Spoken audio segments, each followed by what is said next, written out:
Okay, what we're going to do here is review the player training clip upload tutorial, and a couple things that need to happen before we get started with uploading a video for analysis, and that is we need a location on our computer somewhere where we can load all of our clips and define that file for easy access later on. So I've done that on the desktop here. The next thing we're going to need to do is obviously be able to store those videos. As you can see, I have the clip inside that video and have one there, and we're going to reference that here in just a moment. So that file is complete and set up, and then I'm going to create the Bubblecast free account that's going to allow me to upload, view, and store all of my training clips through the FlawAssassin training platform. And I'm going to get a user and name and password to be able to access that when the gadget allows me to begin the process. So we'll talk more about that in just a moment.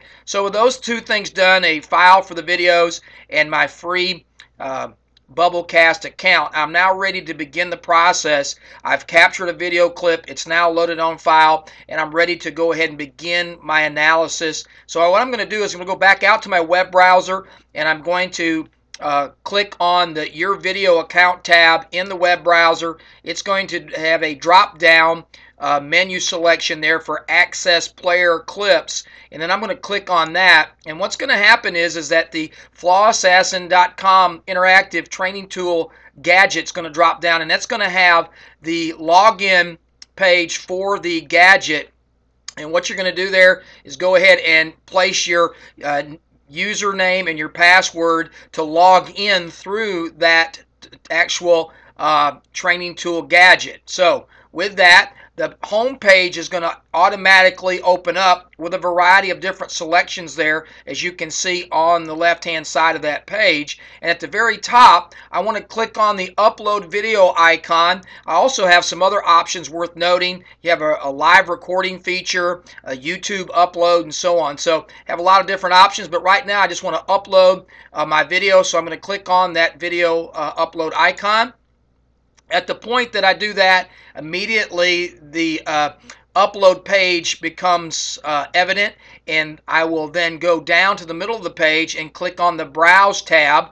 And when I click on the Browse tab, what it's going to do is going to prompt my system to open up a file selection window, and essentially I will then go ahead and click on my desktop to locate the file location for my clip, as I have now stored that video right there inside the file on the desktop. And then I'm going to click on the actual file itself to open it up, and there is the video inside that file. So the file's on my desktop and the video is in the file. So then I'm going to double click on that actual video itself, and it's going to automatically populate the Bubblecast browser field, as you can see right there circled in red. So it's automatically populated with the name of that video clip, and then I'm going to click on the upload button tab that's right below that field, and that is going to begin the initiation of the upload to the Bubblecast system. And so as you can see, that begins, and over a period of time now the transfer to the server has begun. Now it will depend upon the size of the clip as to how much time it will take normally for that particular clip to be uploaded, which is standard with any other upload system. So at the point that the video has completed the process of landing on the server and in your account, it takes just another minute or so, because there will be a little more processing required by the system, and you'll get a warning, a process warning window will pop up over your video. So the video is in your account, and it will identify that you need just about another minute or so before you can begin viewing, because processing has not been completed. You can just simply click OK. It's not a big deal there, and at the point that the video is completed its processing, then the next phase would be to identify a title name for the clip, preferably putting your player's name there, and then perhaps maybe a description at the bottom that would include a date, time, a location, and so on. And so with that, you would submit that, and your details would then be saved to your video in your system, and the identification window would come up to let you know that that's happened. Then simply click OK, and at that point you're going to be taken to the menu option that's going to ask you what you would like to do with this particular clip, and we'll talk a little bit more about those options in a minute. But for the purposes of preparing our video now for the analysis, just simply click on the play button in the upper right hand corner, and then there you see it. It actually populates the player, and now you're ready to begin the process of your interactive lesson that's actually sitting inside the gadget that is in your training platform tool. So now we're going to go ahead and take a look at how you might want to go back and maybe review another clip or for a training lesson, or just want to take a look at some of the other clips you've had uploaded previously. To do that, out of the current view that you see, you can go up to the upper right hand corner and there's a menu tab, and just simply click on that. And when you click on that, you're going to get a drop down selection of options to the right of the player, and at the very lower right hand corner of that is another home icon. It's circled in red on this particular screen. What I'd like you to do at that point is simply click on that particular icon,